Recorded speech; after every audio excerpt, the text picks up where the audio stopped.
রমজানের পর হবে সিটি কর্পোরেশন নির্বাচন। এই সব ভোট সুষ্ঠু করতে দায়বদ্ধ ইসি।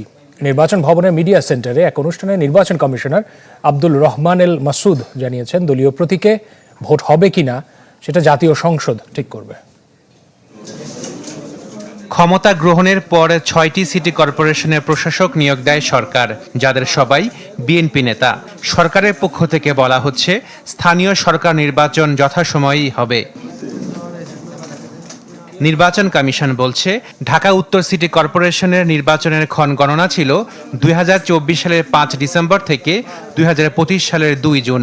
দক্ষিণ সিটির ক্ষণ গণনা ছিল ২০২৪ সালের ৪ ডিসেম্বর থেকে ২০২৫ সালের ১ জুন। আর চট্টগ্রাম সিটি কর্পোরেশন নির্বাচনের ক্ষণ গণনা ২০২৫ সালের ২৭ আগস্ট থেকে ২০২৬ সালের ২২ ফেব্রুয়ারি পর্যন্ত ছিল।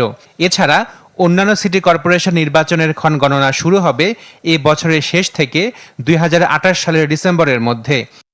বিশ্বের নানা প্রান্ত থেকে রেমিটেন্স লেনদেনে নগদ নিয়ে এলো হার নামানা হার অফার। সর্বনিম্ন ১০,০০০ টাকার রেমিটেন্স নগদে পাঠালে স্বর্ণের হার জেতার সুযোগ। রোববার সকালে নির্বাচন ভবনের মিডিয়া সেন্টারে এক অনুষ্ঠানে ভারপ্রাপ্ত প্রধান নির্বাচন কমিশনার জানান, রোজার পরই শুরু হবে স্থানীয় সরকার নির্বাচনের ভোট।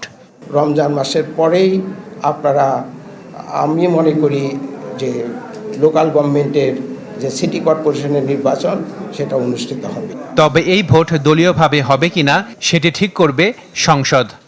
বর্তমানে সিটি নির্বাচন একটা মেয়র পদে পার্টি নমিনেটেডের বিষয় উল্লেখ ছিল, কিন্তু তত্ত্বাবধায়ক সরকারের সময় এই জিনিসটাকে বাদ দেওয়া হয়ে একটা করা হয়েছে, সিটি কর্পোরেশনে একটা অধ্যাদেশ জারি করা হয়েছে।